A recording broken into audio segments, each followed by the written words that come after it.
Et donc, je passe le relais à Angers Noureddine et puis surtout la parole à M. Vincent Bazziou. Je ne sais pas si c'est Noureddine qui va le présenter. Oui, merci Philippe. Oui, écoutez, je vais présenter donc Vincent, qui est une figure emblématique, si vous voulez, parce qu'on le connaît, ça fait maintenant une trentaine d'années. Pour moi, c'est un exemple. Pourquoi? Parce qu'en fait, quand j'ai travaillé moi la première fois sur un problème national, c'était les déchets ménagers de l'époque. J'avais travaillé avec Pierre Mauroy, et Pierre Mauroy me disait, Noureddine, on a un grand problème national, régional, et on a grâce à l'IMT, voilà, parce qu'en fait, à l'époque, c'était de rire, et on a dit, bon voilà, effectivement, on va trouver des solutions. On était la première région. Bon, les incinérateurs, bon, c'est négatif, mais même à l'époque, ce n'était pas négatif. Sur 1000 kg de mâche fer, de déchets ménagers, on récupérait à peu près 200 kg de matériaux. À partir de là, monsieur Bazziou, il a une idée de créer la première entreprise au niveau national à Paris, à l'époque, sur ce matériau. Donc l'idée venait de là. Donc, juste une introduction, c'est vraiment le premier qui a commencé à dire, voilà, le matériel alternatif au niveau national. Donc, monsieur Bazziou, c'est responsable politique, industrie à forte intensité énergétique, d'accord, et matières premières. Il a rejoint la Commission européenne après 30 ans dans le secteur du matériau. Je l'ai suivi, il était aux États-Unis, quand je travaillais à CDIM, à New York, il était partout. Donc, c'est quelqu'un qui a fait rayonner la France dans la partie, je dirais, économie circulaire. À l'époque, ce n'était pas l'économie circulaire, c'était matériaux alternatifs dans le monde. Il contribue maintenant à la mise en œuvre de la stratégie de la Commission sur les matières premières et à la transformation compétitive des industries à forte intensité énergétique européen vers une économie circulaire et neutre sur le plan climatique. Donc, je vous passe la parole, Vincent, et merci d'avoir accepté, malgré votre lourde charge, de contribuer, je dirais, donc, à la réussite de ce colloque. Merci, Noureddine. Tout d'abord, est-ce que vous m'entendez bien? Oui. Bon, oui. Oui. Très bien, merci. Merci pour ces mots gentils. J'ai grand plaisir à rejoindre ce colloque de TMT, évidemment par son intérêt, par son ambition, par les gens qui participent et aussi par les liens, je dirais, d'amitié que j'entretiens avec beaucoup de participants, comme l'a rappelé Noureddine depuis fort longtemps. Je préciserai Rachid Zantar, mais comment dire, Mahfoud Benzemour, comment dire, Christian Schmitt, comment dire, j'ai même vu aussi Laurent Malotier de l'IMT d'Alès, avec qui j'ai collaboré aussi il y a une vingtaine d'années, etc. Et puis je vois aussi parmi les noms des participants venant de beaucoup de gens de l'industrie que j'ai eu le plaisir, l'honneur de rencontrer. Je corrige juste quelque chose. Il est vrai que je suis dans l'activité des matériaux secondaires depuis fort longtemps, exactement depuis janvier 1985. Donc, effectivement, à une époque où c'était un véritable métier de chiffonnier.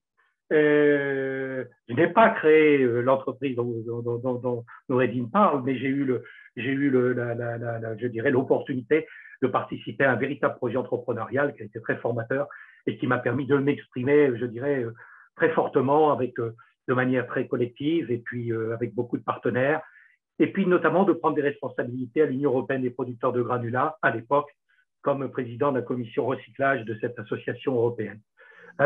Puisqu'il a parlé d'hommes politiques, Noureddine, je ne manquerai pas non plus aussi de mentionner, à côté de Pierre Mauroy, Michel Barnier, qui à l'époque, dans sa région Savoie, était un des premiers grands promoteurs des matériaux recyclés, à tel point qu'il avait imposé l'utilisation des matériaux recyclés dans la construction, dans les marchés publics du département de Savoie.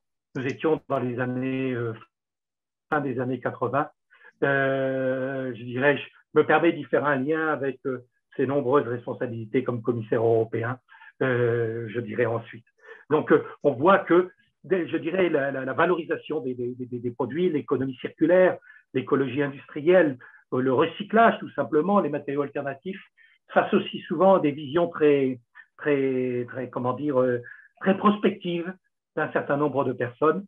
Je conclurai sur ce dernier point pour lancer ma communication en disant qu'il a fallu tout au long de ces années, il faudra encore sans doute pour faire les énormes transitions qui se présentent à nous, la foi chevillée au corps, comme ça avait été le cas, je dirais, pour beaucoup d'entre nous.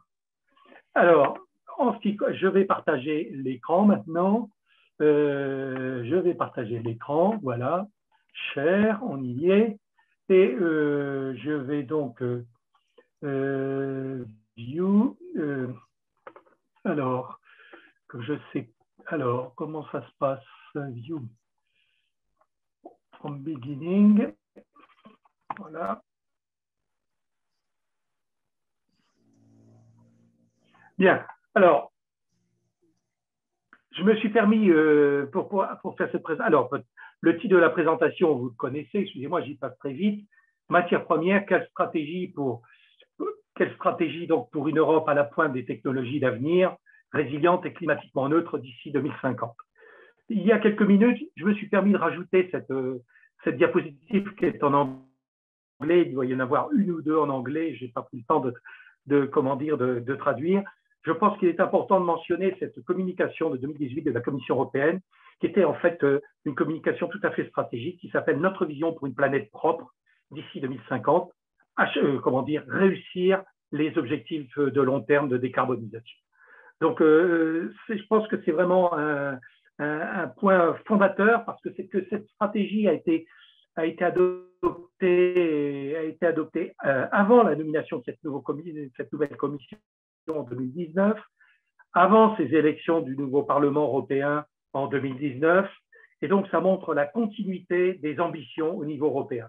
Je crois que ce qui caractérise l'action de l'Union européenne, c'est véritablement l'action long terme. C'est une activité qui est souvent décriée dans les médias, parce que les médias aiment bien coller à l'immédiate actualité, mais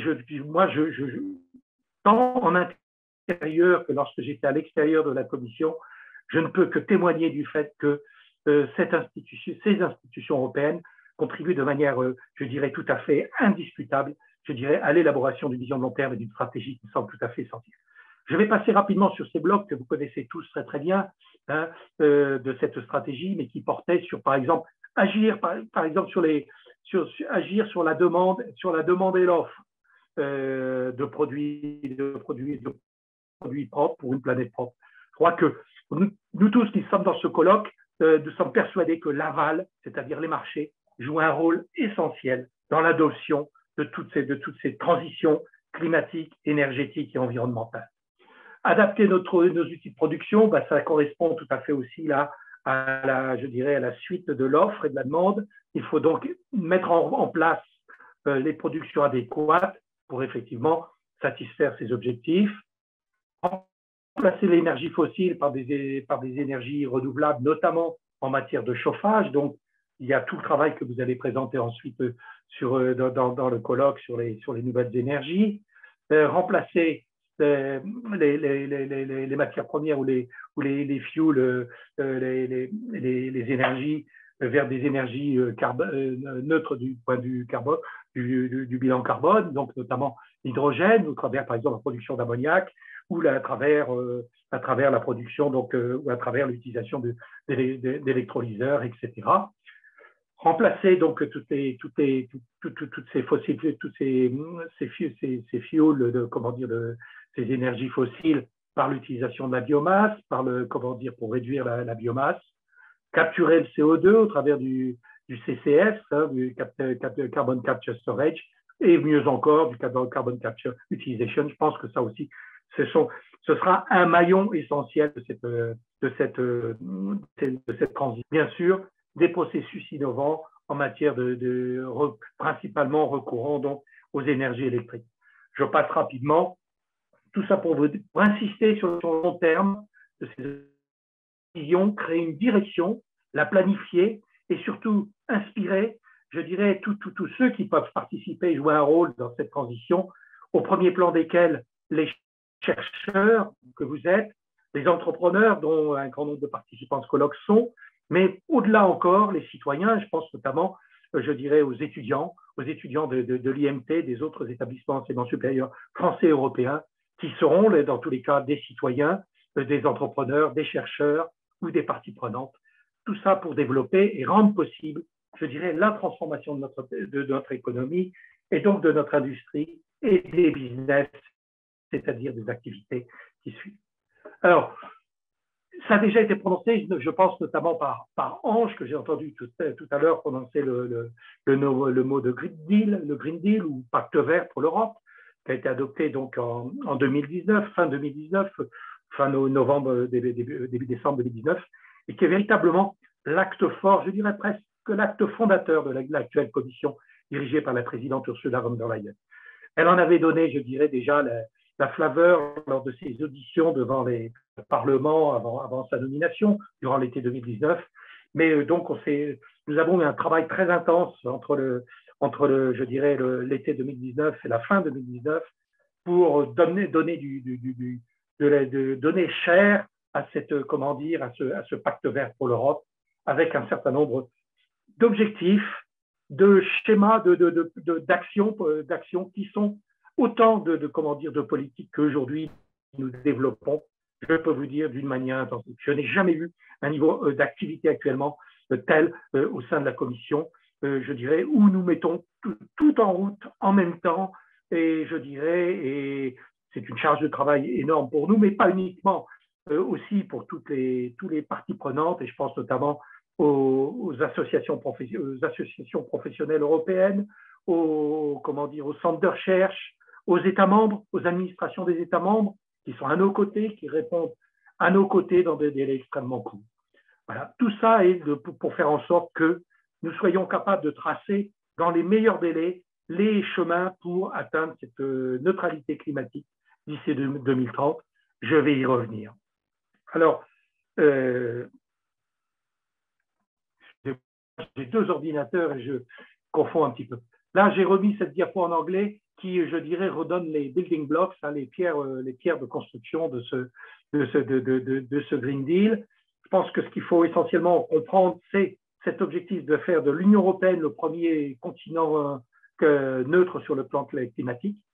C'est aussi quelque chose, je dirais, qui est extrêmement ambitieux par son côté paradoxal, c'est de faire de ce pacte européen, je dirais, nouvelle stratégie de croissance pour l'Europe. Donc, comprenez que je sais que c'est quelque chose qui est extrêmement décrié par tous ceux qui veulent découpler le chemin vers la neutralité climatique de la notion même de croissance économique. Mais le pari, la vision, l'énergie, la mobilisation que demande et qu'anime l'Union européenne, c'est en vue de réussir à cet objectif de neutralité climatique, mais aussi de croissance économique pour l'Europe et qui, bien sûr, dépassera l'Europe aussi, qui associe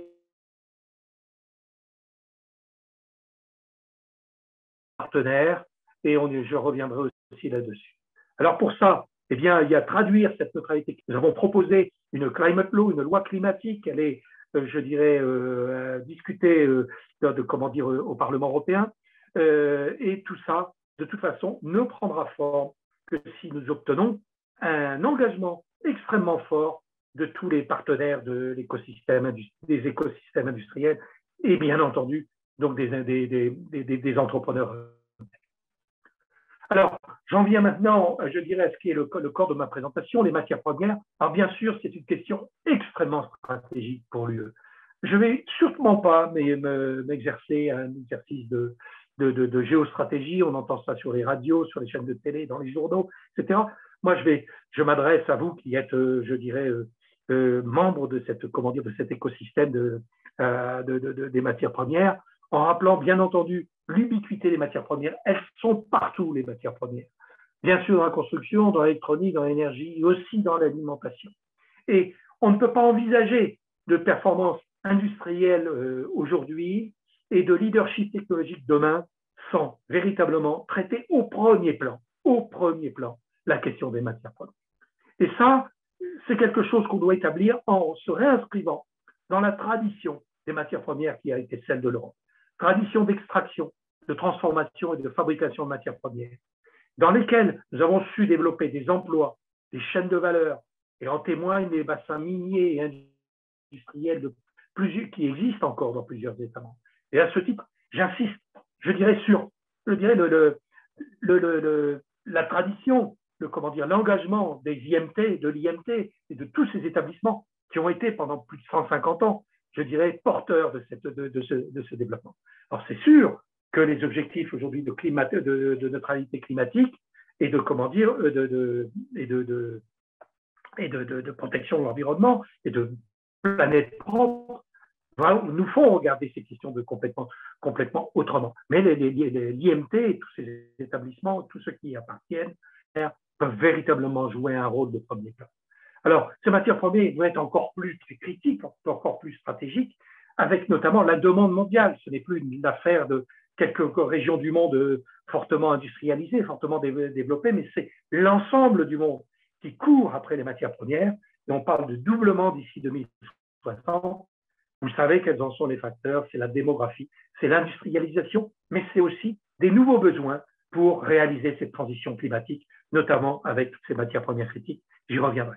Je dirais simplement qu'aujourd'hui, les matières premières, c'est 14 tonnes par an par citoyen européen, et puis je ne peux pas m'empêcher de corréler ça à la génération de déchets, qui sont 5 tonnes, je dirais, par an par citoyen. Là aussi, je référerai, je dirais, au passé commun avec l'IMT de Douai, notamment sur l'écologie industrielle, l'utilisation des déchets, la valorisation des matières premières secondaires.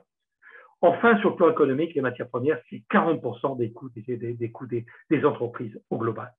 Donc, une seule question, comment assurer la résilience et la durabilité du secteur des matières premières? C'est celle que nous nous posons, je dirais, tous les matins durant de très longues journées dans notre unité qui s'appelle aujourd'hui I1, mais qui n'a pas changé d'intitulé, qui s'appelle toujours matières premières et énergie, et industrie énergivore.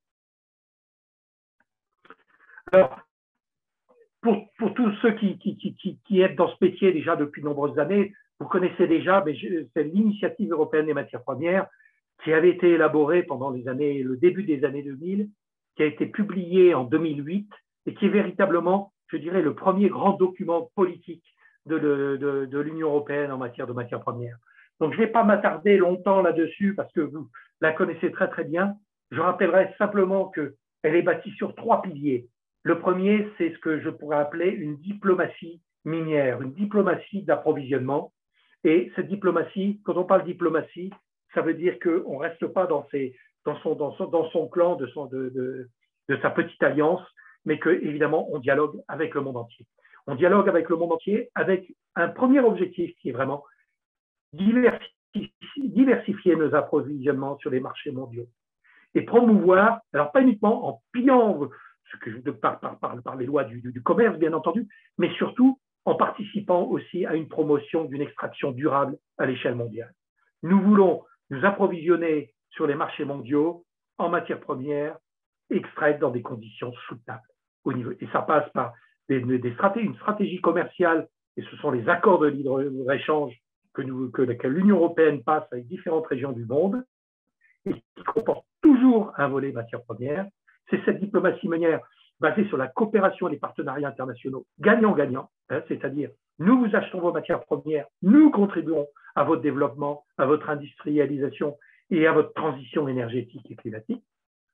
Et pour ça, nous travaillons, ça c'est un poste important de notre travail aussi, au principe, à l'élaboration de principes en extraction durable, en approvisionnement durable, et notamment avec cette notion de due diligence pour les zones de minerais de conflit. Vous savez que c'est une vraie problématique pour un certain nombre de matières premières, pourtant indispensables, ce qui veut dire qu'on est certain que nous approvisionnons des matières premières dans l'Europe qui viennent de minerais de conflit, et nous demandons aux entreprises d'assurer et aux fournisseurs d'assurer ces travaux de due diligence. Je vais accélérer un petit peu.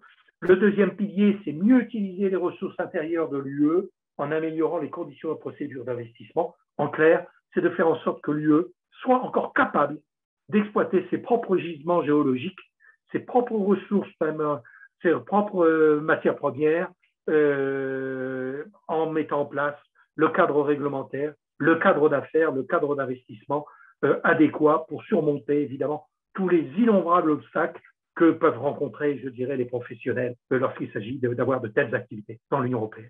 Et enfin, le troisième pilier, c'est d'abord l'efficacité des ressources exploitées, des ressources consommer moins, dématérialiser, mais c'est aussi essentiellement accroître la circularité, avec notamment le recours aux matières premières secondaires qui doivent prendre une place essentielle dans les cycles d'utilisation des matières premières et donc dans l'ensemble des écosystèmes industriels utilisateurs de ces matières premières.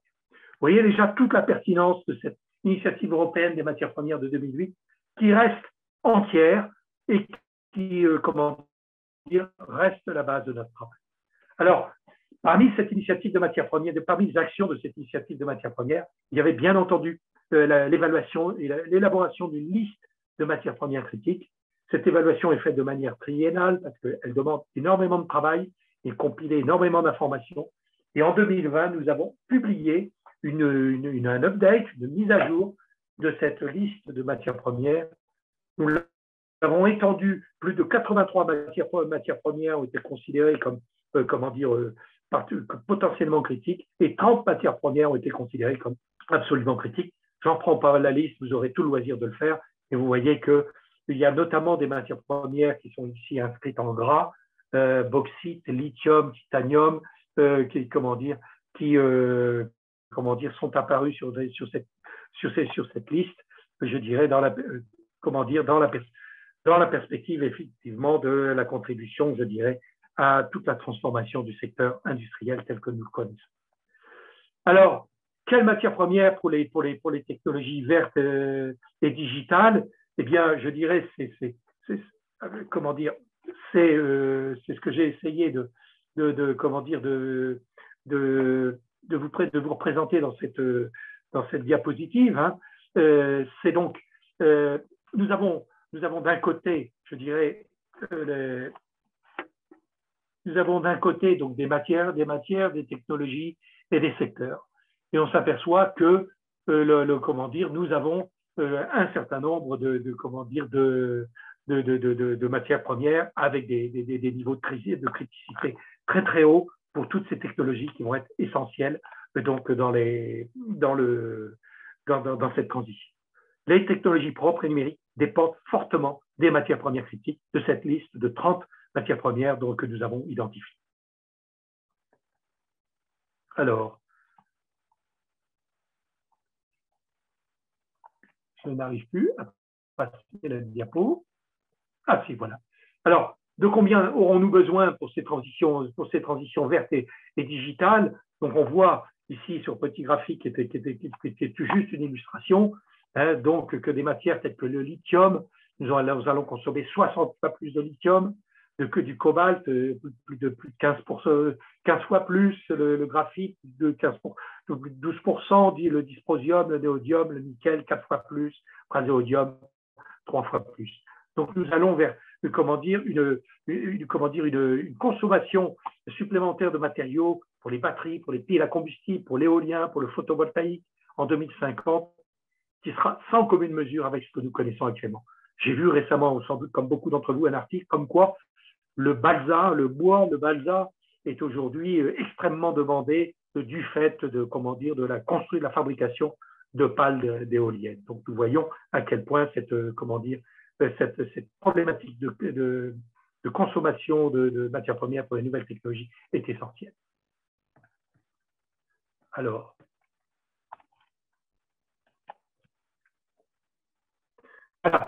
où s'approvisionne l'UE? Eh bien, elle s'approvisionne dans le monde entier.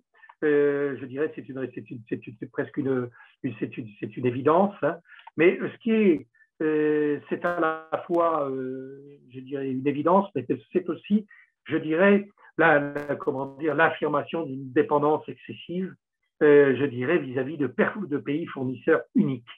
Et ça rend l'UE tout à fait vulnérable. Vous voyez que, par exemple, je dirais, nous avons un certain nombre de pays africains, la Chine, bien entendu, je dirais, mais aussi, les États-Unis, pour le beryllium, qu'est-ce que voit-on encore sur cette carte? L'Afrique du Sud pour l'iridium, le Chili qui est bien connu pour le lithium, tout ça montre que ou les borates qui viennent de Turquie à 98%, que nous sommes, tous des dirigeants, je dirais au niveau européen, je dirais, et forcément préoccupés par cette situation.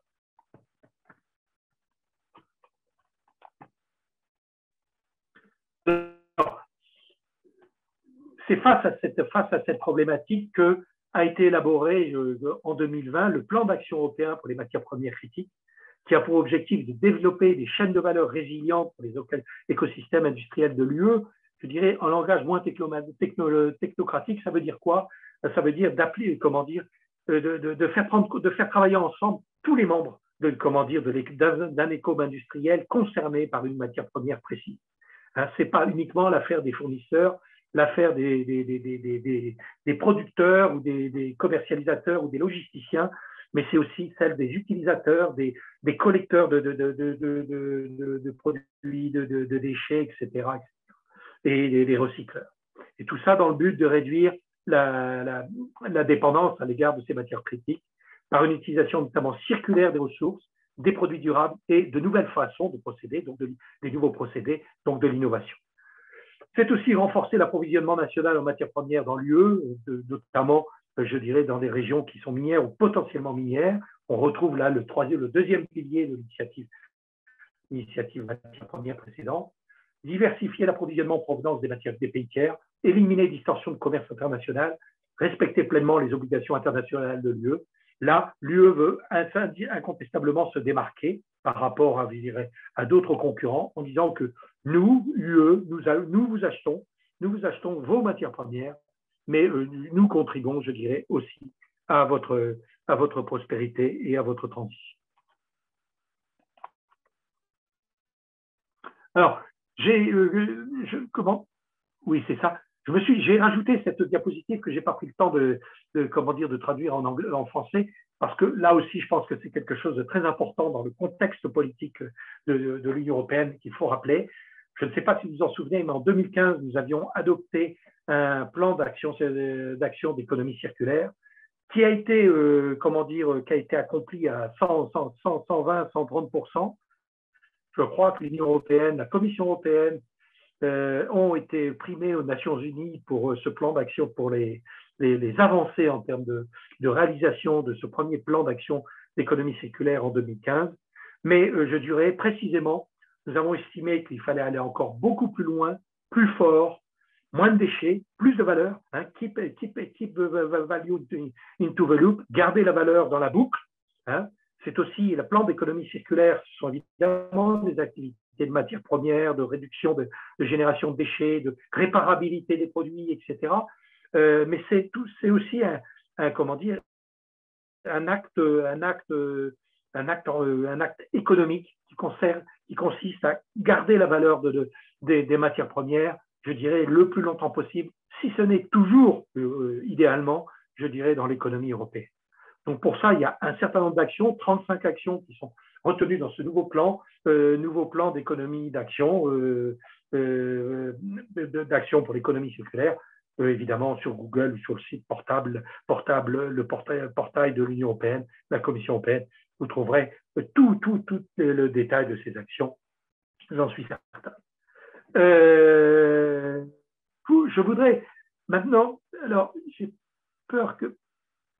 Oui, alors, de ce plan d'action, de ce plan d'action pour les matières premières, il y a 10 actions que là, j'ai pris le temps, de mettre en français, de traduire. Je ne vais pas toutes les traiter, hein, mais 10 actions pour un approvisionnement en matières premières plus sûr et plus durable. Donc, évidemment, quand on parle de plan d'action, on parle plus de stratégie, on parle plus de politique, mais on parle d'implémentation, on parle de réalisation. Donc, c'est pour ça que je dirais, nous avons décliné de manière tout à fait opérationnelle ces 10 actions. Je mentionnerai, je dirais, principalement cette première action qui est là, qui a été mise tout en haut de la liste, qui est la création d'une alliance européenne des matières premières. Pourquoi ça? Eh bien, parce que, je dirais, les différents commissaires européens impliqués, je dirais, dans cette problématique, l'ensemble de la Commission européenne, mais j'insisterai sur le rôle notamment de mon commissaire européen au marché intérieur, à l'industrie, aux entreprises et aux PME, qui est Thierry Breton, et qui a véritablement s'est dit on peut faire quelque chose de véritablement efficace que si l'on associe tout le monde dans une véritable alliance, à tous ceux qui ont quelque chose à dire sur ce sujet, et donc et qui sont concernés par ces chaînes de valeur qu'on veut résilientes. Alors tout ça pour renforcer donc cette résilience, l'autonomie stratégique pour la chaîne de valeur, dans un premier temps des terres rares et des aimants qui doivent jouer un rôle si grand dans dans la transition énergétique, mais en vue plus tard de l'étendre à d'autres zones de matières premières, pourquoi pas un petit peu moins, je dirais, exotiques ou critiques, etc., comme par exemple certaines matières premières qui peuvent correspondre, notamment qui peuvent être utilisées, par exemple, plus simplement, en tous les cas, dans la construction, secteur que je connais bien. Je vous invite là aussi à visiter les sites et les documents de cette Alliance européenne des matières premières. Alors, qui est concerné par cette alliance? Cette alliance, eh bien évidemment, beaucoup d'acteurs. Hein. Alors, les acteurs comme les European Innovation Technology Raw Materials, the European Innovation Partnership on Raw Materials, l'industrie au sens le plus large, la Commission, les investisseurs, la Banque européenne d'investissement, toute la société civile, les ONG concernées, les syndicats, parce qu'évidemment, quand on parle de matières premières, très souvent, on a des effectifs, des main-d'œuvre, des évolutions de compétences, etc., des restructurations. Et donc là, il y a les syndicats doivent y être associés. Les États membres, bien entendu, qui sont à nos côtés. Les régions, il faut descendre. Parce que, par exemple, les questions des bassins miniers, des régions minières, ça ne concerne pas toute la superficie d'un État membre. Et donc, dans un certain nombre de cas, et donc là, des régions veulent tout à fait y jouer un rôle plus grand. Elle a été lancée le 29 septembre 2020. Je crois qu'aujourd'hui, nous avons plus de 300 acteurs qui ont rejoint cette alliance et elle va indubitablement jouer un très grand rôle dans la mesure où il va y avoir des financements extrêmement conséquents qui vont être associés à cette alliance. Alors, cette alliance, je ne vais pas vous le cacher, c'est affiché, ça a été affiché pas comme ça a été même, je dirais, volontairement, exprimé par Thierry Breton, le commissaire européen. Elle prend exemple sur l'Alliance européenne des batteries, pour lequel 69 milliards d'euros ont déjà été mobilisés pour faire en sorte que l'UE se couvre de gigafactories, de grandes usines de batteries pour sortir de cette dépendance et de ces risques, je dirais, en provenance d'autres régions du monde, pour faire en sorte que notre mobilité, notre énergie, j'allais dire de demain, mais je dirais presque d'aujourd'hui, ne soit pas, je dirais, dépendante des aléas géopolitiques dans l'avenir. Donc, voilà, c'est pourquoi j'ai donné cette carte. Autre particularité aussi de ce plan d'action européen pour les matières premières, c'est de prendre en compte notamment ces régions minières en transition, hein, que vous voyez sur cette carte. Alors, tout le monde sait qu'il y a notamment le nord-ouest de l'Allemagne, il y a une grande partie de la Pologne, il y a des pays comme la Slovaquie, d'autres pays des Balkans, la Finlande aussi, qui ont encore des activités minières très, très importantes. Et l'objet, il va y avoir une attention tout à fait particulière est portée par la Commission européenne, mais je sais aussi par les parlements. Nous avons très souvent des parlementaires de ces régions, des parlementaires de ces pays qui viennent porter, je dirais, les enjeux de ces régions minières en transition. Et donc, le but, c'est de faire en sorte que ces régions minières, lorsque c'est nécessaire, notamment parce qu'elles doivent quitter les énergies fossiles, quitter le charbon, la lignite, eh bien, comment elles peuvent se reconvertir, comment on peut reconvertir les effectifs, comment on peut engager les nouvelles générations dans ces transitions, et donc tout en bénéficiant de cette immense tradition industrielle et de ces bassins industriels. Vincent, donc juste, donc quelques 2-3 minutes, comme ça au moins on fait passer le deuxième conférencier. C'est ma dernière diapo. Merci Nouredine. C'est ma dernière diapo, mais on peut y passer 1, 2 ou 3 minutes. Donc voilà, je termine sur looking ahead, comme on a l'habitude de dire. Hein, c'est moins facile de dire et regardons en avant pour l'avenir. Donc, quelles sont les ambitions, quels sont les financements et quels sont les défis pour l'avenir? Voilà, je crois que c'est ça qui intéresse les participants à cet important colloque sur ces 3 jours. Hein, C'est donc, je dois tout d'abord rappeler l'ambition accrue de réduction des émissions. La Commission européenne a retenu, et le Conseil européen de décembre notamment, de décembre 2020, de 2020, a adopté le principe de réduire les émissions de carbone par rapport à 1990 de 55% d'ici 2030.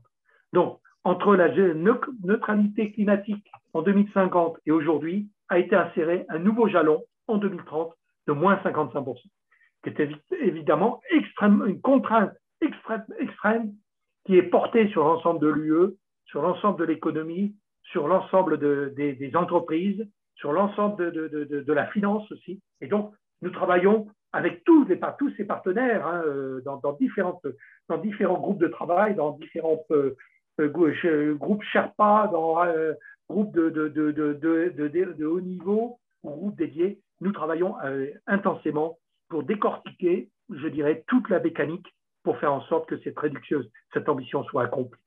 C'est pour ça qu'a été adopté en septembre 2020 les plans cibles climatiques pour cet horizon 2030 et qu'aujourd'hui nous sommes tous mobilisés, mais au-delà de la commission, ce n'est pas un travail, je dirais, in-house, non, c'est quelque chose auquel tous les secteurs industriels sont impliqués, les ONG, etc. C'est ce que nous appelons le Fit for 55, c'est-à-dire comment s'organiser pour atteindre ces moins 55% d'ici 2030. Il va être publié en 2021, mais tous ceux qui participent dans les groupes de travail savent déjà dans les grandes lignes ce qui y est. Autre élément important qui va être publié, je pense, au fin d'année 2021, c'est cette Sustainable Product Policy, politique des produits durables, qui porte sur des offres et demandes de produits propres. Faire en sorte que le produit propre, le produit à basse teneur en carbone, ne soit plus le marché de niche, ne soit plus l'exception, mais soit le mainstream, soit l'offre principale. Voilà, ça c'est important. Ensuite, nous sommes là, et ça va apparaître dans les jours prochains, là, nous sommes actuellement en train d'actualiser la stratégie industrielle qui avait été adoptée il y a tout juste un an, le 8 mars 2020, en intégrant, je dirais, tous les enseignements de la crise du Covid 2019 en termes de sécurité et de durabilité des matières premières. Un certain nombre de secteurs industriels ont été en état de disruption en termes d'approvisionnement en matières premières. L'Union européenne a fait l'objet de certains chantages et donc, vis-à-vis de ça, eh bien, nous avons décidé, là aussi, de revoir notre stratégie industrielle et de lui faire intégrer de nouvelles dispositions en matière de résilience. C'est l'objectif qui a été donné par l'ensemble de la Commission et il nous est rappelé, je dirais, quotidiennement par Thierry Breton.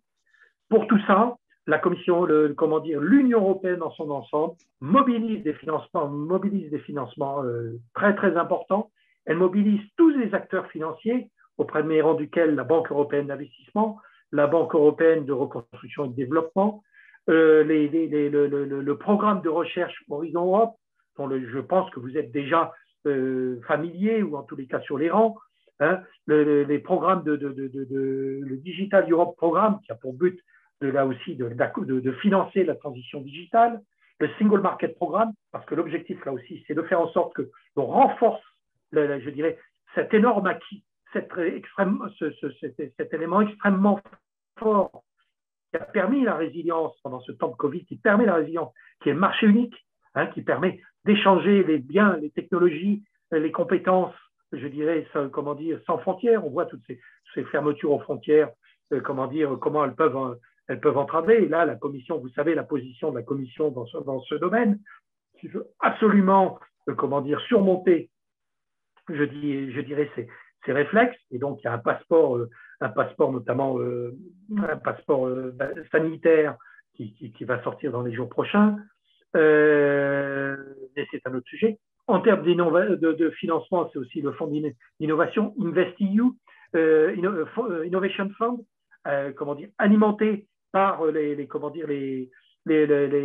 cotisations du système d'échange de quotas carbone, et puis enfin les plus traditionnels fonds structurels, et enfin le JTF qui s'appelle le Just Transition Fund, le Fonds pour la transition équitable, qui est un fonds tout spécifique dédié donc aux régions minières en transition. Tout ça ne sera possible que si l'on fait plus de concertation intra-européenne entre bien sûr les États membres, entre les différentes institutions européennes, nationales, mais aussi, je dirais, la concertation avec nos partenaires tiers, nos partenaires extérieurs, au travers des politiques de voisinage, au travers des politiques de partenariats internationaux, de coopération avec les pays en développement, mais aussi avec nos partenaires, je dirais, les grands acteurs géopolitiques avec lesquels nous devons avoir un dialogue concerté, coordonné entre tous les acteurs européens, nationaux, régionaux. Et ça, tout ça n'est pas bien entendu uniquement une affaire d'acteurs institutionnels, mais aussi des acteurs industriels, des acteurs de recherche. Eh bien, je vous remercie. Merci donc, Vincent. Avant de passer la parole donc, à Hans pour présenter donc, le deuxième conférencier, merci pour cette conférence, je dirais, donc, très intéressante, hein, et ce qui montre en fait l'ampleur du travail donc, qui reste à faire au niveau européen hein, pour décortiquer, comme tu viens de le dire, la mécanique. Donc, l'IMT donc, a du travail, hein, il y a de perspectives. Donc, pour les questions-réponses, donc c'est toujours M. Lagrange hein, qui centralise les questions. Nordine, non, c'est nous. Donc, j'ai regardé. Donc, c'est nous qui gérons les questions. D'accord, OK. Mais je prends le relais. Il y en a 3, mais on a malheureusement un peu largement dépassé le timing. Donc, on va en prendre une, quitte à ce qu'on fasse communiquer les collègues qui ont posé les autres questions avec le conférencier. Donc, on va prendre une question posée par un membre du conseil scientifique, donc elle est prioritaire. La question est posée par Gilles Flamand sur le rôle du recyclage dans cette économie des matières premières. Voilà. Et s'il vous plaît, réponse brève, s'il vous plaît. La réponse est très brève. Je vous invite à me précipiter sur ce nouveau plan d'action pour l'économie circulaire qui est extrêmement opérationnel, qui a été élaboré notamment beaucoup avec la DG Environnement. Vous savez qu'on reprochait souvent à la DG Environnement d'avoir une vision extrêmement restrictive, uniquement protectrice de l'environnement et comment dire, faisant en sorte que cette protection de l'environnement soit un obstacle à la valorisation des matières premières secondaires. Je crois qu'aujourd'hui, c'est quelque chose qui est dépassé. S'il y a obstacle, eh bien, c'est une question, c'est un problème qui peut se résoudre.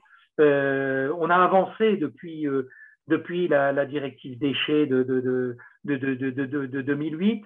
Cette directive déchets a été révisée en 2019 et aujourd'hui, ce nouveau plan d'action assigne vraiment des priorités extrêmement fortes en matière de valorisation sur un certain nombre de matières clés, comme le plastique, comme le verre, comme les métaux non ferreux, etc. Je dirais encore aussi autre chose, un accent nouveau est porté aussi sur la conception des produits. Je mentionnerai par exemple le cas de la construction. Est en cours actuellement le concept de design for deconstruction, design for recycling, c'est-à-dire la conception qui intègre, je dirais, la fin de vie, je dirais la seconde vie des matières. Et ça, c'est un élément qu'on retrouve au niveau du secteur de la construction, mais qui se décline pour toutes les matières, pour tous les produits manufacturés, donc notamment avec la réparabilité, la démontabilité et la recyclabilité de tous les produits. Voilà ce que j'en dirais le plus brièvement possible. Merci à vous. Donc, si Nordine est d'accord, le principe, c'est qu'il y avait 2 autres questions que nous avons notées. Faute de temps, on ne pourra pas les poser en direct. Ce que nous proposons de faire, c'est que les questions seront envoyées par mail au conférencier qui pourra répondre aux collègues qui ont posé la question. Ça permet quand même d'avoir une réponse, mais dans le temps un peu imparti que nous avons aujourd'hui, on est obligé de trier malheureusement. Très bien, même pour toutes les conférences. Hein. Merci beaucoup, Vincent. Voilà, merci beaucoup encore pour votre présentation, pour cet éclairage au niveau européen. Bon succès à votre colloque. Merci. Donc, je vais présenter le deuxième invité. Donc, qui a un profil intéressant un peu dans tout ce qu'on dit ce matin sur l'IMT. Donc, il s'agit d'Olivier Lopez, qui est docteur de l'Université de technologie de Compiègne et qui a créé la société ETIA Technologies, co-créé cette société en 1989. Donc, il en a pris la présidence. Cette société est spécialisée dans les généries pour les procédés de traitement thermique, notamment pyrolyse, gazéification, dans l'agroalimentaire aussi. Et donc, ils se sont diversifiés vers 2003 pour la production ou le développement de solutions pour la conversion de biomasse résiduaire et de déchets vers des molécules d'intérêt et des énergies renouvelables. Donc, c'est pile dans le sujet, notamment un accent particulier sur la pyrolyse, les procédés de pyrolyse pour lesquels ils sont devenus leaders européens. Alors, signe de ce succès, la société a rejoint le groupe Vaux, donc on connaît peut-être moins par ici, mais en fait, qui est une société norvégienne cotée en bourse qui est spécialisée dans les solutions de décarbonation de l'industrie. Et donc, Olivier va nous montrer un peu ce qu'ils ont fait au niveau des TIH sur cette démarche où quelqu'un qui a un profil de recherche va créer de l'activité, une belle entreprise. Notamment, il est co-auteur de 120 brevets et dans le domaine et a un certain nombre d'activités, notamment cofondateur du club Pyrogazéification et aussi président du European Biochar Industry Consortium, qui travaille sur un des produits qui viennent des thermoconversions, qui est le biochar. Donc voilà, le deuxième exemple, on a parlé de l'institutionnel. Là, on va se rapprocher du milieu industriel avec un bel exemple de ce qui est capable d'être fait dans nos domaines. Olivier, merci d'avoir accepté de présenter à ce séminaire. Merci beaucoup, Ange. Merci pour cette présentation, merci pour cette opportunité et puis merci d'avoir aussi organisé ce colloque qui est effectivement excessivement intéressant. Je vais essayer de partager mon écran. Alors, pour partager mon écran, comment je vais faire? Alors, en bas, tu as… Avance. Normalement, tu as un bouton vert, partager, ouais. À côté de discussion. Oui. Alors, est-ce que ceci… Je vais essayer de faire… voilà. Est-ce que vous voyez Oui. ma présentation? Voilà, il faut juste passer en PPT. Voilà, c'est bon? Oui, je ne sais pas où en sont les autres, mais en tout cas, d'ici, je la vois. OK. Parfait. Tout le monde dit OK. Voilà, merci. Donc, bonjour à tous. Alors, voilà, je vais essayer effectivement de vous présenter un petit peu ce qu'on fait et ce qui peut être fait d'une manière plus générale dans le domaine de la production d'énergie renouvelable et de molécules d'intérêt par conversion thermochimique des biomasses résiduelles et plus généralement des déchets. Juste pour présenter un tout petit peu la société, mais bon, le principal a été dit par Ange. Très rapidement, ETIA est une société que j'ai cofondée effectivement il y a une trentaine d'années, une société basée essentiellement sur l'ingénierie des procédés industriels, puis le développement de technologies propriétaires dans le domaine du traitement thermique, puis enfin l'expansion de cette activité dans le domaine de la valorisation et donc du recyclage thermochimique par pyrolyse. Dans le domaine des biomasses résiduelles et des déchets. On a rejoint le groupe Vaux, coté en bourse en Norvège en fin 2019. Donc aujourd'hui, on représente à peu près 150 personnes globalement sur la Norvège, sur la France. On a des sociétés aussi en Pologne et aux États-Unis.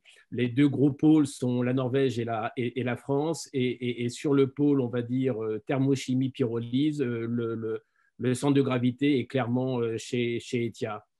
On est chez ETIA environ une cinquantaine de personnes sur 2 sites, les 2 sites situés dans l'Oise.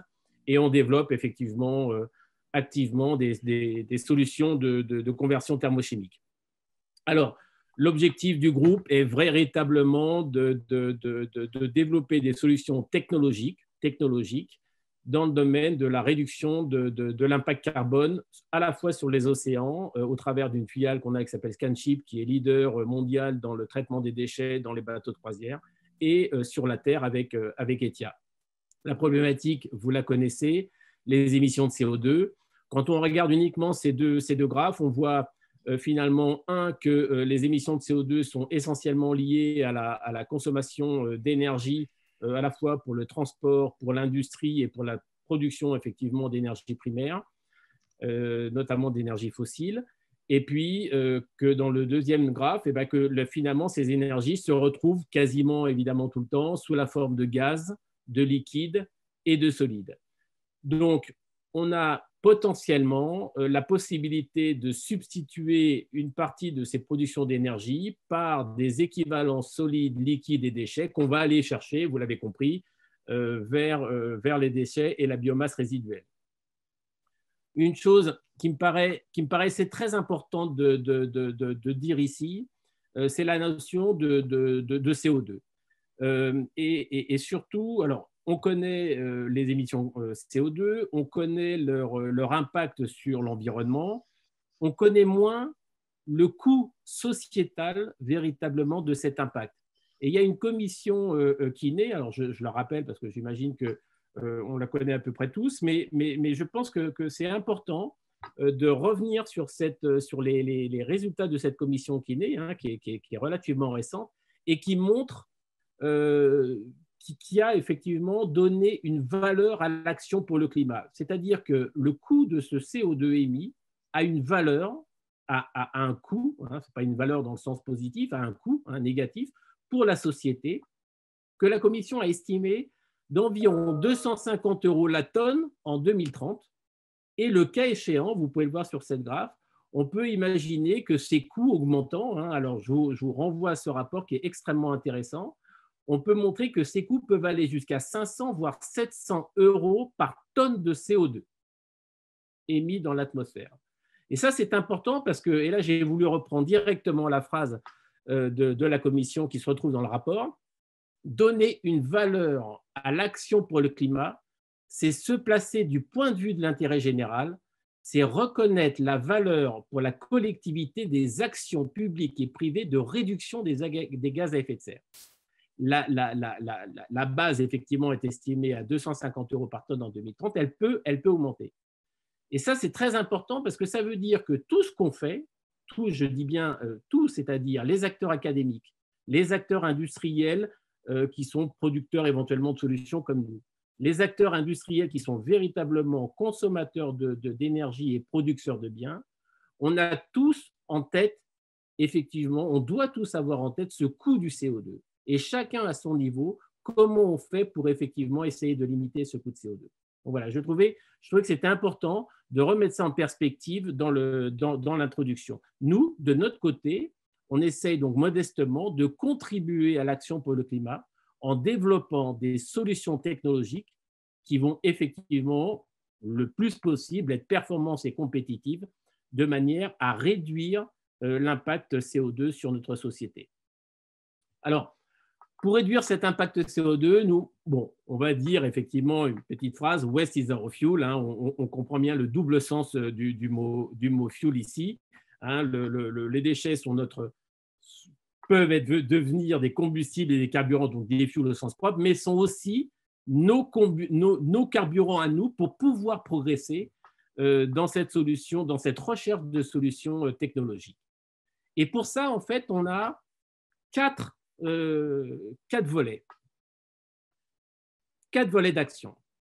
Le premier, c'est d'éviter effectivement la production d'énergie fossile en produisant des énergies de recyclage à partir de déchets polymériques. Vous le savez, 1 kilo de plastique ou 1 kilo de pneus, c'est globalement équivalent à 1 kilo de fuel en termes de PCI, donc en termes d'énergie. Donc, si on utilise ces plastiques non recyclés, on est d'accord qu'on va travailler évidemment dans le respect de la hiérarchie du traitement des déchets. Si, en toute fin, on ne peut plus recycler mécaniquement, effectivement, on va pouvoir travailler par un recyclage chimique ou thermochimique, c'est-à-dire utiliser la chaleur pour convertir ces déchets polymériques en nouvelles sources de combustible ou de carburant. Et ça, c'est important parce que oui, effectivement, on dira on n'est pas dans l'énergie renouvelable, mais on est dans une énergie de recyclage.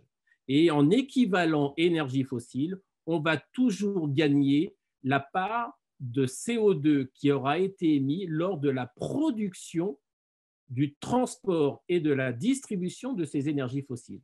J'ai fait un petit calcul en prenant effectivement les données disponibles de l'ADEME, des productions d'énergie primaire, fossiles, etc.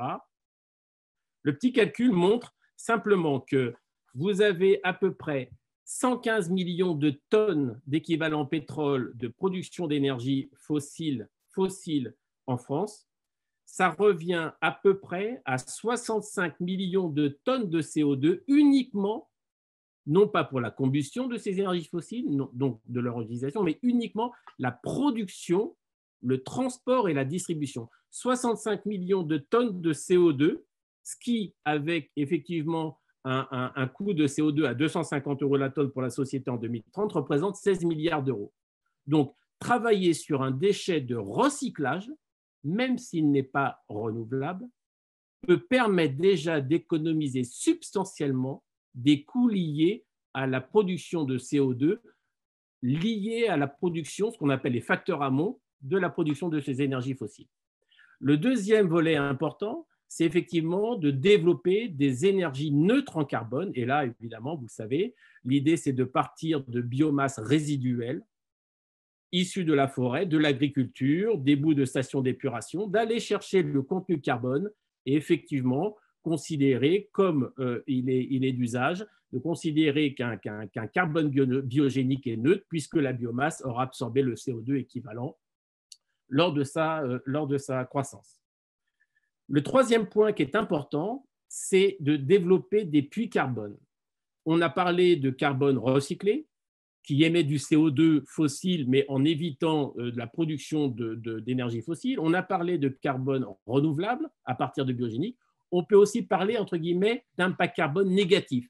C'est-à-dire que si j'ai une source en carbone que je m'interdis de remettre dans l'atmosphère sous forme de combustible, à ce moment-là, j'ai évité, et donc je suis en négatif par rapport au bilan carbone, les émissions de CO2. Pour ça, il faut un critère. Il y a des critères qui existent, c'est environ à peu près 100 ans. De stabilité du carbone. Et pour ça, il va falloir développer et transformer des déchets dans des matières carbonées stables. Et là, on ne parle plus de combustible ni de carburant, mais on va parler véritablement de matériaux. Alors, celui auquel on pense relativement généralement, c'est le biochar. On reviendra un petit peu là-dessus plus tard. Mais effectivement, travailler sur revenir à partir d'une source biogénique sur un carbone qui va venir alimenter le sol pour des propriétés de rétention d'eau, etc., c'est effectivement créer un puits carbone et donc avoir un impact carbone négatif sur la société. Il y a d'autres usages, on le verra, des batteries, des électrodes, etc. Le quatrième point, et ça c'est une spécificité, j'allais dire, chez ETIA, c'est de développer des solutions électriques, notamment dans le domaine du traitement thermique, qui vont éviter l'usage d'équipements et de procédés utilisant des énergies fossiles. Alors, très rapidement, parce que tout le monde, j'imagine, connaît la pyrolyse, uniquement pour ramener un petit peu la possibilité de la pyrolyse à ce qu'on fait nous chez ETIA, on travaille sur une gamme de températures relativement importante. On est à peu près à 300-350 degrés, là où on commence à faire des choses. On va jusqu'à aujourd'hui quasiment un peu plus de 1000 degrés. À l'intérieur de ça, comme vous le savez, l'idée d'une pyrolyse, c'est un vrai recyclage thermochimique de la matière. Donc, on va transformer les molécules en d'autres molécules. Ces molécules peuvent être solides, liquides ou gazeuses.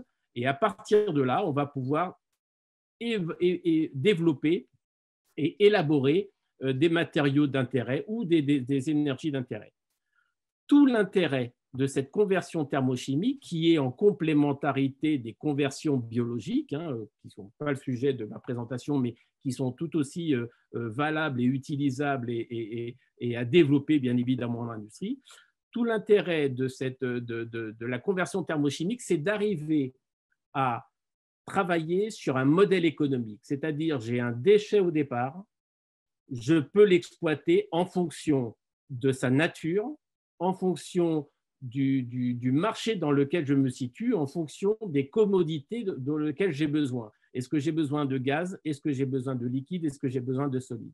En fonction des températures, en fonction des conditions opératoires et en fonction du produit d'amont, je vais être capable de développer des matières solides, biochar, biocharbon, biocoke, on reviendra là-dessus quand je parle d'intrants biogéniques, mais éventuellement de pyrocarbone et de noir de carbone quand je vais avoir des intrants polymériques. Je peux développer effectivement des solutions liquides à partir d'huiles pyrolytiques, et à partir de ces huiles pyrolytiques, je suis capable de faire des arômes alimentaires, je suis capable de faire des biocarburants, je suis capable de travailler dans le domaine de l'agrochimie et faire des molécules ou des plateformes Synthon qui vont permettre effectivement d'élaborer et d'extraire des molécules biogéniques, mais je vais pouvoir aussi travailler à partir de raffinage d'huile polymérique issues de plastique, par exemple, pour refaire ce qu'on appelle le plastique to plastique. Je peux aussi travailler sur des agrochimies, notamment dans le domaine de l'agriculture. À partir du gaz de synthèse, je peux travailler sur le gaz de synthèse en tant que tel, c'est-à-dire comme un mélange de molécules, et on en a un petit peu parlé, CO, CO2, H2, CH4, etc. Mais je peux aller effectivement upgrader ce gaz en allant extraire les molécules d'intérêt, notamment, on en a beaucoup parlé ce matin, de l'hydrogène. Alors pour ça, on a développé une technologie propriétaire. Je vais aller très très vite là-dessus parce qu'à la limite, je vous renvoie à nos sites internet.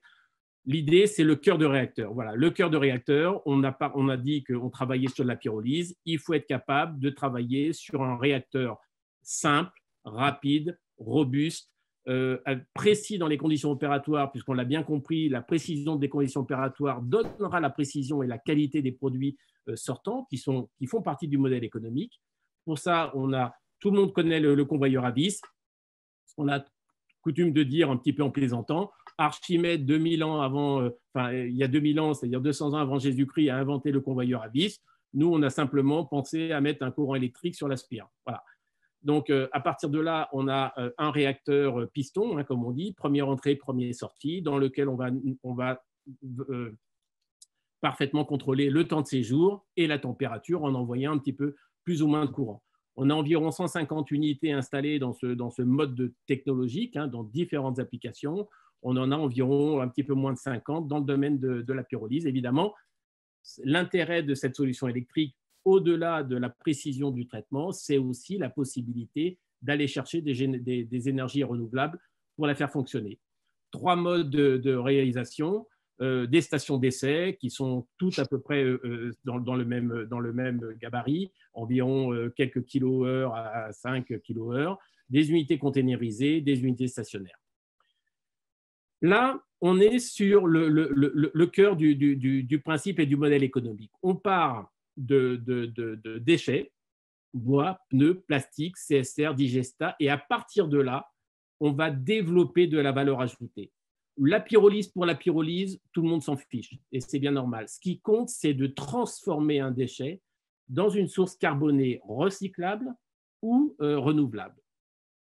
Donc, on l'a dit, on est capable d'élaborer effectivement à partir de tout un tas de déchets des produits à plus ou moins forte valeur ajoutée. On est sur des produits finalement qui peuvent varier, qui peuvent valoir quelques dizaines d'euros le kilo ou le mégawattheure, jusqu'à des produits qui peuvent valoir des milliers, voire des centaines de milliers d'euros la tonne, comme des carbones un petit peu élaborés, des pyrocarbones un petit peu graphitiques, ou des produits, des molécules gazeuses importantes comme l'hydrogène par exemple, où on a des prix entre 5 et 10 euros le kilo. On a développé un partenariat avec un grand nombre d'acteurs dans tous les domaines, dans le domaine de la croisière, dans le domaine des déchets, dans le domaine de l'énergie, dans le domaine de l'agroalimentaire. On a des groupes alimentaires qui s'intéressent aujourd'hui aux byproducts de leur activité et comment valoriser, par exemple, un son de blé, comment valoriser une issue de céréales pour pouvoir à la fois offsetter des coûts, mais contribuer effectivement à un environnement plus intéressant, voire même à refaire un biochar à partir d'un issu pour pouvoir renvoyer à la ferme des produits d'amendement de sol. Alors, je vais traiter effectivement de deux exemples. La valorisation des biomasses résiduelles, puisque c'est quand même l'intitulé de la présentation, et je reviendrai un tout petit peu après rapidement sur la partie valorisation des polymères.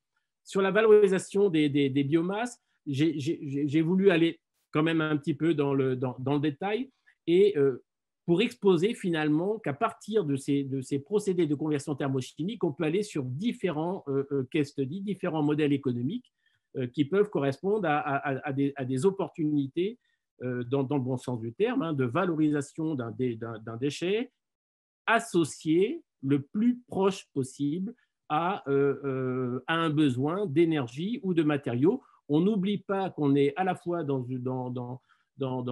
la promotion et le développement d'une économie circulaire et d'une économie renouvelable. Alors, cas 1, par exemple, valorisation d'une biomasse issue soit de la forêt, soit de l'agriculture, dans le domaine de l'agriculture. À partir de là, on va travailler sur des conditions opératoires qui vont nous permettre d'extraire de ce procédé de pyrolyse des biochars, qui sont des puits de carbone, comme on l'a dit tout à l'heure, et qui peuvent, en termes de fonctionnalité, apporter des qualités extrêmement intéressantes de rétenteur d'eau et d'amendement de sol. Je rappelle que ETIA est la première société en France à avoir une homologation pour production de biochar et pour un retour au sol d'un biochar produit sur nos procédés avec une allégation rétention d'eau. Alors, biochar, un produit extrêmement intéressant. On n'a pas le temps d'aller dans le détail ici, mais voilà, sachez que biochar mélangé au sol sur des proportions relativement faibles, hein, 1%, 2%, 5%, on a des capacités de rétention extrêmement importantes et on sait que les problématiques de climat font que la recherche de rétention d'eau dans les sols est de plus en plus importante.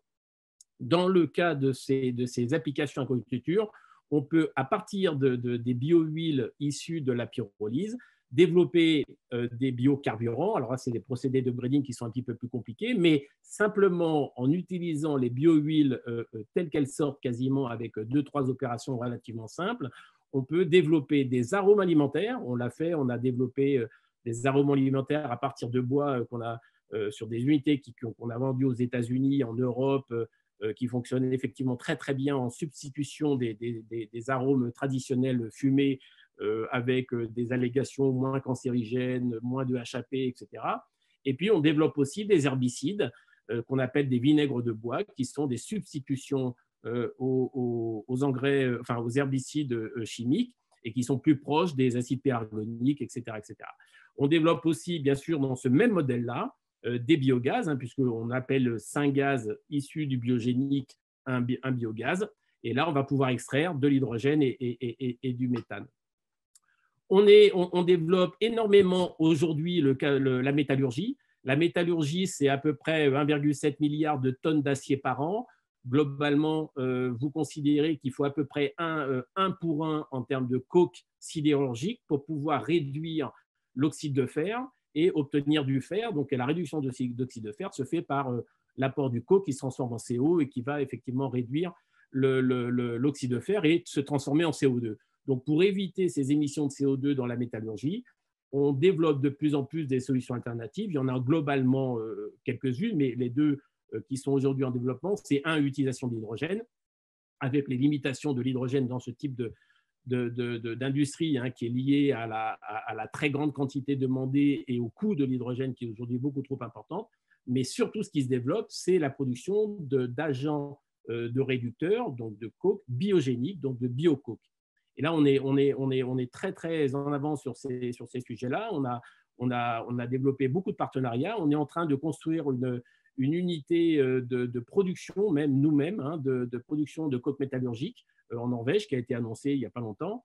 Donc, c'est un sujet extrêmement important parce que c'est potentiellement un impact extrêmement fort sur la réduction de CO2 avec un usage extrêmement intéressant. Donc, cas métallurgie, on produit du biocoke, on produit du biogaz. Le biogaz est aussi un élément qui peut intervenir dans l'industrie sidérurgique. On a aussi fait une annonce récemment au mois de janvier avec en février avec un partenariat avec ArcelorMittal où on va développer une unité de production de biogaz pour une des installations au Luxembourg de manière à substituer le gaz fossile dans les procédés de la minoire.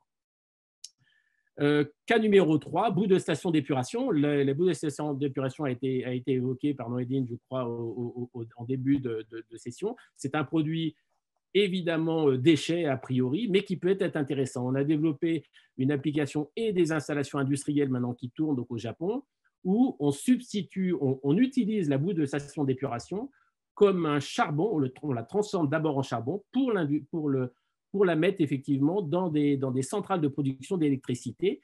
Et donc, si on fait de l'électricité à partir d'un charbon issu de boue de steppe, on est considéré comme biogénique et donc on est effectivement en neutralité carbone.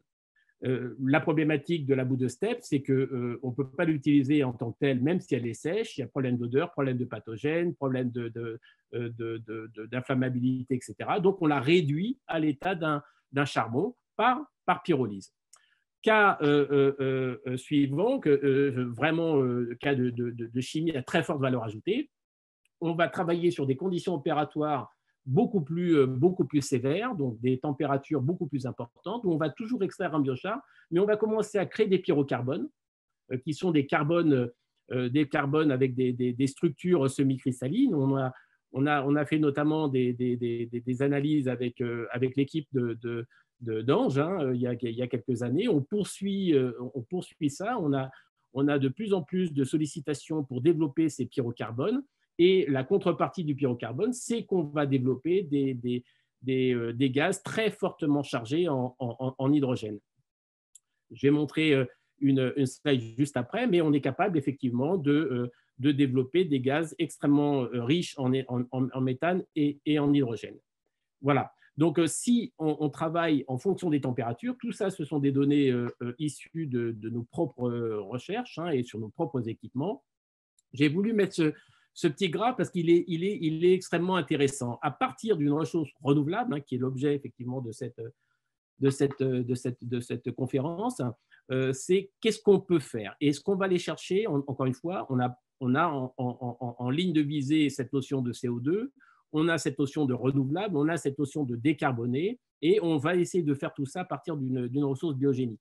En fonction de la température de pyrolyse, vous voyez qu'on est capable de créer ce puits de carbone, c'est le carbone. Et là, ce qu'on va chercher, nous, à faire, c'est un parti pris, c'est de ne pas gazéifier ce carbone. On veut insister sur l'intérêt de conserver le carbone dans l'état de carbone, surtout quand il s'agit de biomasse, puisqu'il a des intérêts énormes à la fois en fonctionnalité, mais en qualité justement de renouvelable. Autrement que, effectivement, et je le passe, le fait d'être en carbone négatif. Donc, garder le carbone est vraiment, pour nous, hyper intéressant. Donc, on voit cette ligne carbone en kilos par tonne de biomasse, mais on voit en même temps qu'en travaillant sur le gaz de synthèse, en l'upgradant, on va pouvoir effectivement développer des gaz de synthèse à très forte teneur en hydrogène, donc ensuite aller chercher l'hydrogène, et on peut aller chercher, on fait des gaz qui correspondent à peu près à 35 kg d'hydrogène par tonne de biomasse, ce qui est absolument pas ridicule, directement fait à partir d'une pyrolyse en une seule étape. Et on voit effectivement qu'on est capable d'aller extraire du méthane. Alors, si on choisit l'hydrogène, on va avoir le méthane en off-gaz qui va permettre d'aller travailler dans des moteurs à gaz et donc offsetter les coûts d'énergie électrique. Et donc, on va être sur des consommations d'énergie électrique relativement réduites, voire complètement neutralisées. Donc, produire de l'hydrogène avec des consommations électriques neutralisées, voire négatives sur certains types d'intrants, contrairement et donc en alternative à des procédés d'électrolyse qui, eux, vont consommer effectivement une énorme quantité d'électricité. On sait que c'est l'un des problématiques. Donc, voilà la qualité des produits, à la fois qualitativement, mais quantitativement, où on est capable de faire à partir de ressources biogéniques. Juste des exemples pour illustrer et vous montrer qu'effectivement, tout ça, c'est du réel et ça se retrouve sur des machines existantes en Suède, au Canada, au Japon, aussi encore en Suède sur une autre installation. Alors, je vais relativement vite, je ne sais pas combien de temps il me reste, mais voilà, je vais juste terminer sur la notion de plastique. Alors, c'est pas forcément, on n'est pas dans du renouvelable, mais on est dans ce recyclable qui a son intérêt, comme je l'ai dit tout à l'heure. Ça évite effectivement la production d'énergie fossile. Là, pareil, je me suis amusé à faire 4 case studies. Premièrement, on prend du plastique, on le pyrolyse, on utilise directement la chaleur. Le gros intérêt du plastique, c'est qu'il ne produit pas de carbone fixe. Donc, globalement, vous avez 1000 kg de plastique à l'entrée. En gaz de pyrolyse chaud, vous sortez à peu près 950 à 980 kg. Quasiment pas de carbone fixe. Vous sortez 11 MWh sur un mélange PE-PS, par exemple, qui peut être exploité en chaleur, en vapeur, etc. Cas numéro 2, on va refroidir les gaz de synthèse. On va sortir une huile pyrolytique qui aujourd'hui est extrêmement valorisée dans le plastique to plastique. Vous voyez qu'aujourd'hui, il n'y a quasiment plus d'options plastic to fuel, sauf effectivement dans les pays émergents ou dans les zones insulaires où effectivement on cherche à faire de l'électricité à partir d'une solution alternative au fuel. Mais globalement, en Europe, c'est le plastique to plastique, donc c'est refaire du polymère à partir de l'huile pyrolytique. Et en même temps, on a ce gaz de synthèse qui est refroidi, nettoyé et qui peut être transporté effectivement comme un gaz. Et quand il est effectivement transporté comme un gaz de synthèse, eh bien, ce gaz évite à peu près 240 kg par tonne de CO2 par tonne de feedstock qui sont liés à l'évitement de la production de l'équivalent puissance en gaz fossile.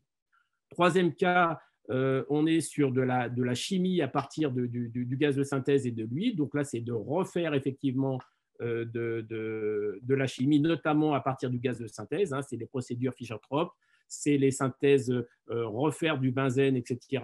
à partir de l'éthylène. Donc, c'est d'aller dans des crackers.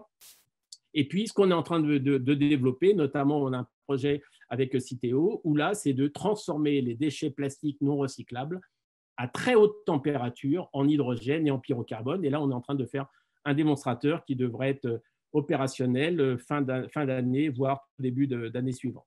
Là aussi, 4 illustrations. Voilà, on a commissionné récemment une unité en République tchèque de production d'huile pyrolytique à partir de plastique pour refaire du plastique. On avait réalisé une unité en Corée un petit peu équivalente. On a une unité maintenant en Vernon qui commence à